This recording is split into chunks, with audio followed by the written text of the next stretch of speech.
students, how are you all? Hope you all are doing great in your lives. Welcome back to Tirthankar classes. Keep thinking, keep planning, keep executing and keep succeeding.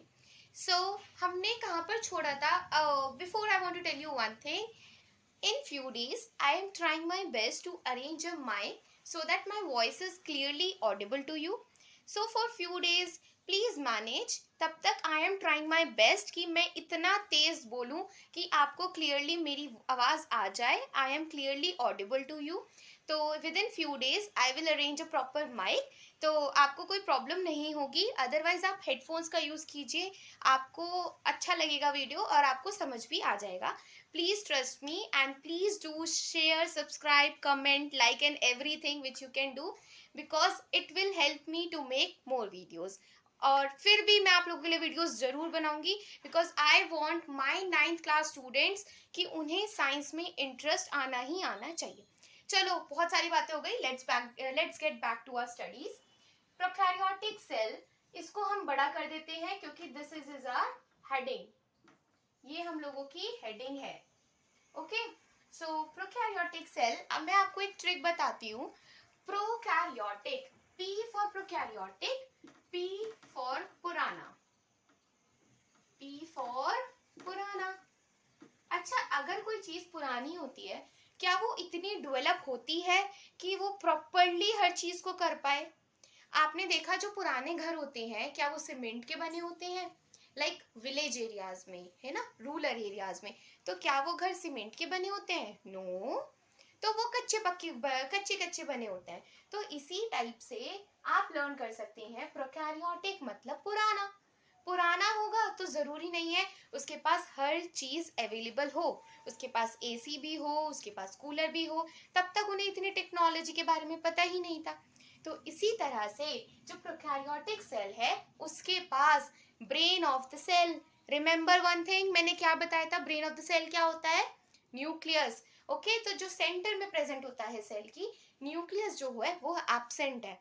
Come on यार, come on guys, think my beautiful students. अगर nucleus ही absent है तो क्या वो cell complete होगा? क्या वो cell complete होने वाला है अगर न्यूक्लियस ही नहीं है? न्यूक्लियस ही तो कमांड कर रहा था सेल को अब तक कि do this thing, do this thing, do this thing. तो अब न्यूक्लियस ही नहीं है तो आपका जो सेल है वो कैसा होने वाला है? इनकम्प्लीट होने वाला है, क्योंकि उसके पास अभी फुलफिल होने के लिए पूरी चीज नहीं है. उसके पास उसका ब्रेन ऑफ द सेल ही नहीं है. तो इसलिए प्रोकैरियोटिक सेल इनकम्प्लीट भी होता है. Next, always unicellular. अच्छा बताओ, यूनिसेलुलर का मतलब सिंगल सेल. जिसके पास एक सेल है वो यूनिसेलुलर है. तो प्रोकैरियोटिक सेल है पुराना. प्रोकैरियोटिक सेल है पुराना. पुराना सेल, पुराने सेल के पास कहाँ इतनी सारे टेक्नोलॉजी प्रेजेंट होगी? उसके पास तो सिर्फ एक फैन होगा और हो सकता है वो फैन भी टेबल फैन हो. वो फैन भी टेबल फैन हो. तो इसी टाइप से उसके पास fan, table fan, exhaust fan, AC, cooler, इतनी सारी चीजें नहीं है. सिंगल है, सिंगल सेल. तो प्रोकैरियोटिक सेल जो है ऑलवेज यूनिसेलुलर होता है. कैसा होता है? यूनिसेलुलर होता है. आप अपने एग्जाम्स में ऐसे मत लिख देना कि प्रोकैरियोटिक है तो एसी है, कूलर, एसी कूलर नहीं है, सिर्फ एक फैन है. ये सब मैं सिर्फ आपको इसीलिए बता रही हूँ जिससे आपको इजीली लर्न हो जाए. क्योंकि अगर आप साइंस को कहीं ना कहीं अपनी लाइफ से रिलेट कर लें, अपने आप ही एग्जाम्पल्स बना लें, हो सकता है कि आपको मेरे एग्जाम्पल्स उतने पसंद ना आए. वैसे तो आने ही चाहिए, मैंने बहुत सोच सोच के बनाए हैं, लेकिन फिर भी तो आप उसे रिलेट करके लर्न कर सकते हैं. देखो, प्रोकैरियोटिक सेल फिर से बता रही हूँ मैं. प्रोकैरियोटिक सेल पुराना है. अगर प्रोकैरियोटिक सेल पुराना है तो उसके पास table fan, exhaust fan, your wall fan, AC, cooler, इतनी सारी चीजें कहाँ से आएंगी? नहीं पता उन्हें टेक्नोलॉजी के बारे में. सिर्फ एक के बारे में ही पता है उन्हें. तो इसलिए prokaryotic cells are always unicellular. Learn हो गया? गुड. नेक्स्ट एग्जाम्पल्स हो सकते हैं बैक्टीरिया. अच्छा, मैं आपको बैक्टीरिया के बारे में एक बात बताऊं. अर्थक्वेक हो गए, तो ये सब जो नेचुरल कैलामिटीज होती हैं, इनमें बैक्टीरियाज जो हैं वो मतलब आप बोल सकते हैं जो बैक्टीरियाज हैं वो इमॉर्टल हैं. इमॉर्टल मीन्स बैक्टीरियाज जो हैं वो हर वक्त फॉरएवर मतलब मतलब their life is never ending, they are having evergreen life.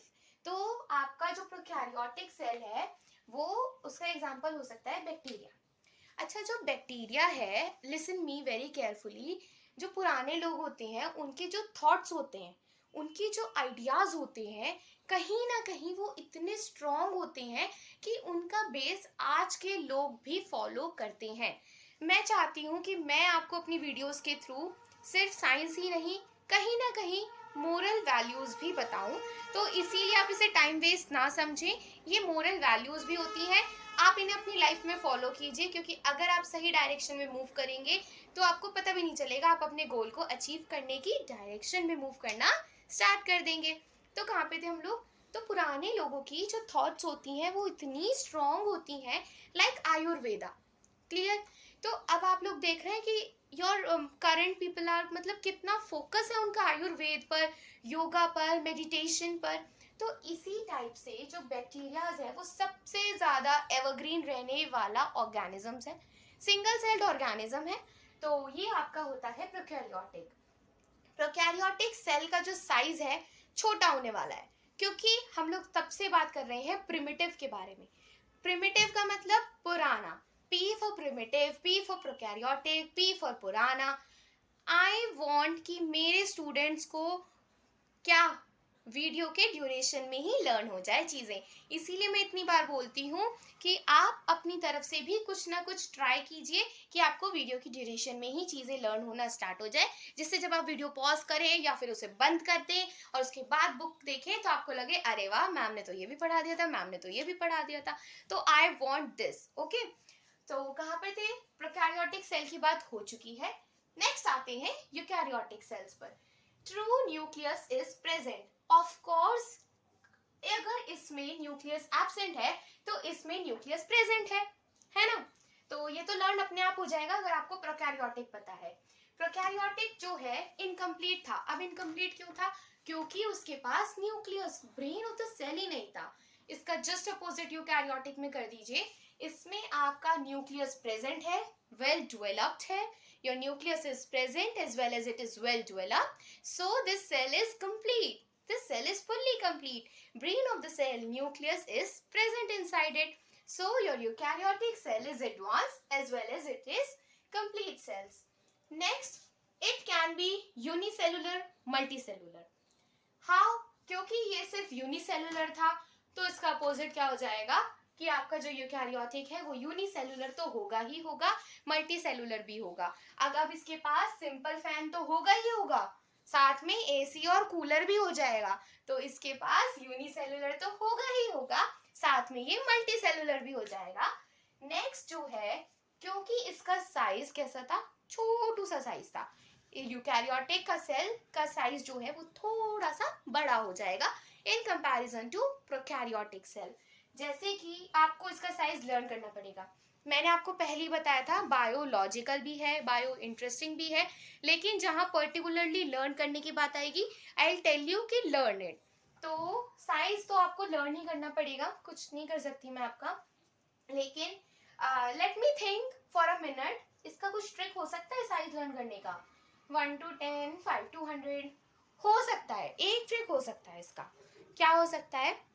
आपका जो बेस है, आपका जो बेस है टेबल्स लर्न करने का, मैथ्स में होता है ना 2 1 2 3 1 3 4 1 4, दिस ऑल दीज थिंग्स। तो कहा जाता है कि बेसिकली कम से कम I am talking about at least आपको 10 तक टेबल आना ही आना चाहिए। तो आपका सेल चाहे प्रिमिटिव हो चाहे एडवांस्ड हो, कम से कम उसका साइज 1 to 10 मिलीमीटर होना ही होना चाहिए। टेबल हमें 10 तक लर्न होनी चाहिए तो साइज भी 1 to 10 मिलीमीटर तक का होना ही होना चाहिए। अच्छा, अब क्योंकि साइज हो गया है बड़ा, तो अब क्या करेंगे हम लोग? इस 10 के आगे एक जीरो और लगा दो और इधर इस 10 का हाफ कर दो। क्या बोल रही हूँ मैं? क्या था वहां पे साइज? ये था। इधर जाओगे तो इसका हाफ कर दो, इधर आओगे तो एक जीरो और लगा दो, तो ये साइज बन जाएगा आपका यूकैरियोटिक का। होप आपको ये चीज़ें हेल्प करे। इस टाइप के लॉजिक्स आप अप्लाई कर सकते हैं just to learn but not to understand the concept. Concept आपको समझना ही पड़ेगा कि प्रोकैरियोटिक है तो न्यूक्लियस उसमें प्रिमिटिव होने वाला है और वरना एब्सेंट होने वाला है, तो सेल जो है वो आपका इनकम्प्लीट होगा। लेकिन अगर हम यूकैरियोटिक की बात करें तो न्यूक्लियस फुल्ली प्रेजेंट होगा एज वेल एज ये फुल्ली डेवलप्ड होगा। तो जो आपका सेल है वो वेल एडवांस्ड और कंप्लीट होगा। पॉइंट्स अभी फिनिश नहीं हुए हैं, बहुत इंपॉर्टेंट पॉइंट भी है इसमें। लेट मी क्लियर, अब मैं आपको वो वाले पॉइंट्स बताऊंगी जो बहुत इंपॉर्टेंट है इसमें। अच्छा everyone just tell me one thing, मैंने आपको ऑर्गेनल्स के बारे में पढ़ा दिया था करेक्ट, कि ऑर्गेनल्स क्या होते हैं। Mitochondrias, Golgi bodies, your lysosomes, your ribosomes, इन सब चीज़ों के बारे में मैंने आपको थोड़ा सा आइडिया दे दिया था।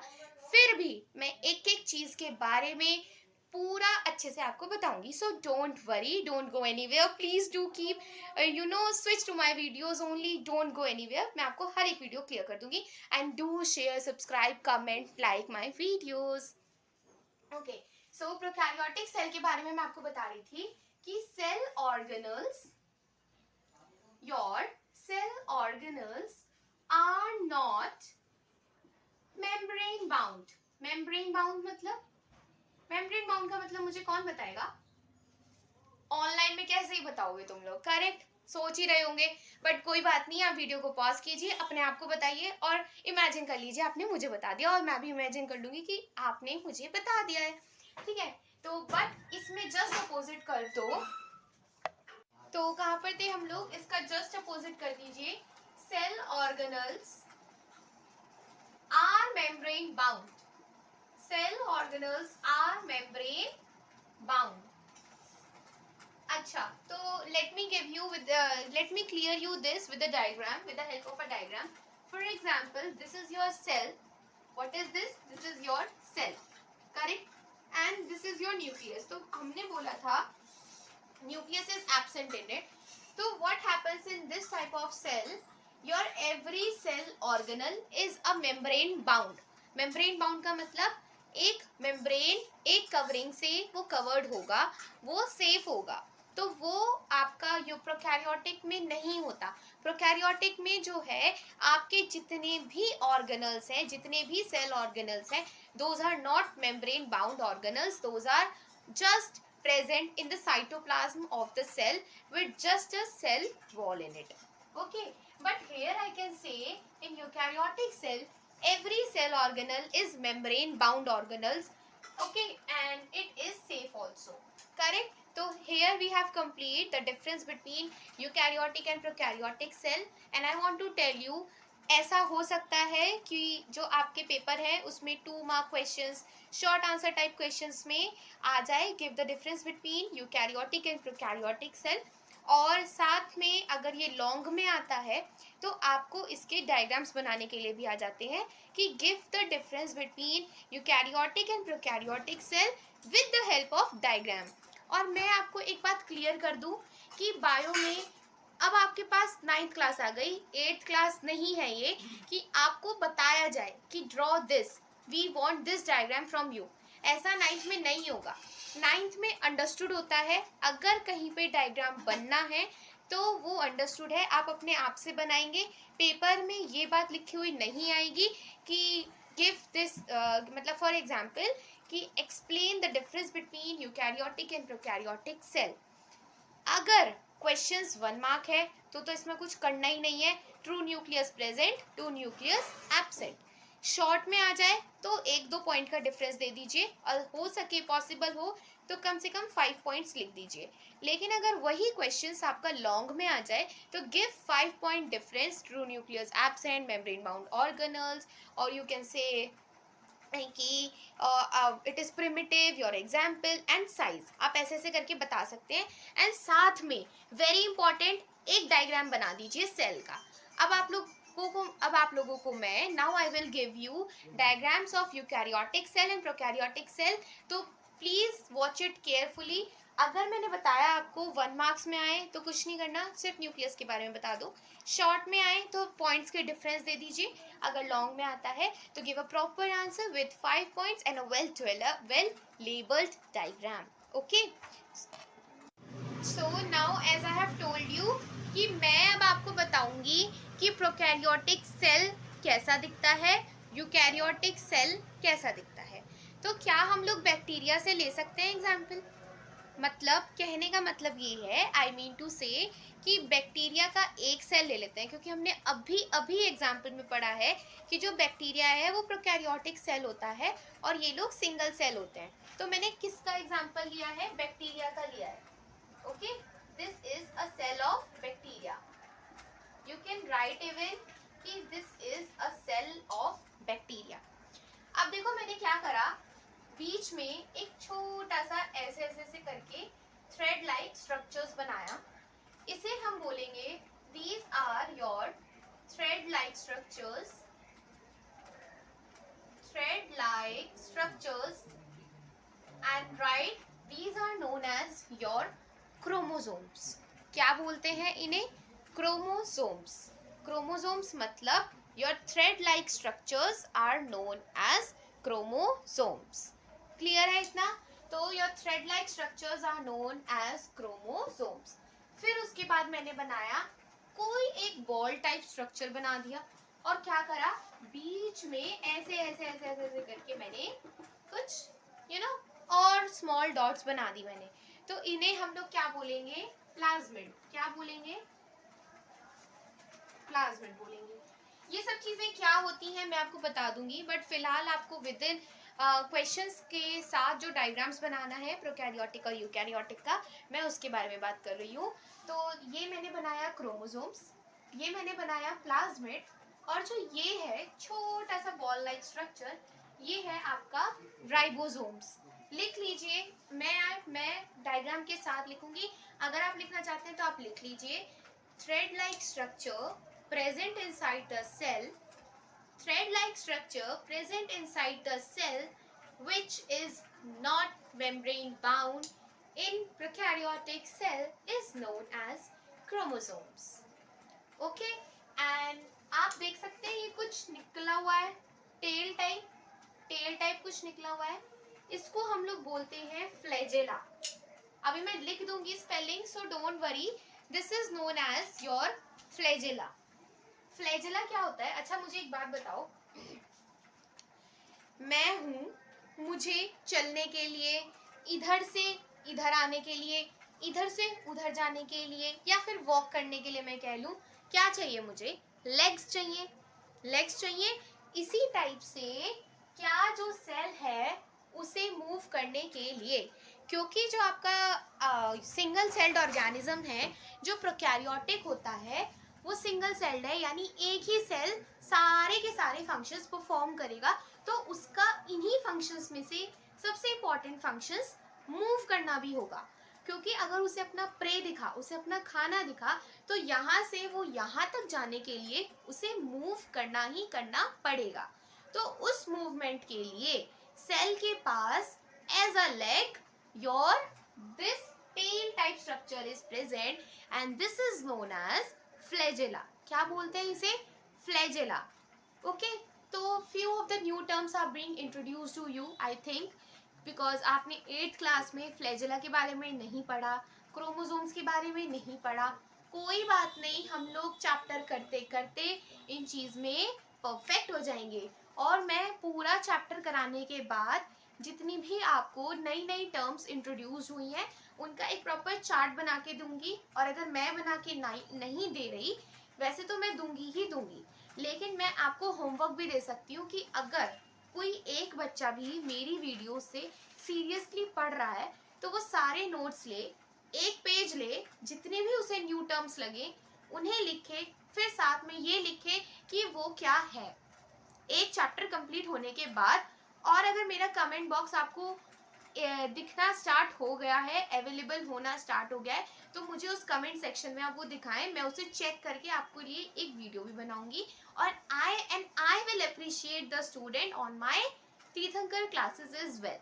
ओके, सो मैं चाहती हूँ कि आप वो बनाएं, और अगर आपसे नहीं हो पाएगा it's fine, it's absolutely fine, I will make the chart for you. उसमें आपको जितनी भी न्यू टर्म्स इंट्रोड्यूस हुई हैं, जैसे कि फ्लैजेला, न्यूक्लियोलस, न्यूक्लियस, राइबोसोम्स, ये है ना, सेल मेम्ब्रेन, जितनी भी नई नई चीजें आपको इंट्रोड्यूस हुई है, या आपको ऐसा लगता है कि पहले भी थी पर मुझे नहीं पता थी, कोई बात नहीं, आप उसे लिखिए और उसके साथ उसका मीनिंग लिखिए, और पॉसिबल हो तो उसका एक छोटा सा डायग्राम बना लीजिए, जैसे कि flagella. Flagella means tail like structures present in cell for locomotion.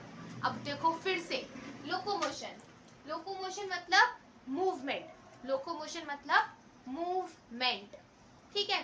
तो बहुत सारी बातें मैंने कर दी, कोई बात नहीं, अब मैं आपको बता देती हूँ कि फ्लैजेला, फ्लैजेला जो होती है, this is present for the function of, flagella is present for the function of locomotion, locomotion मतलब movement।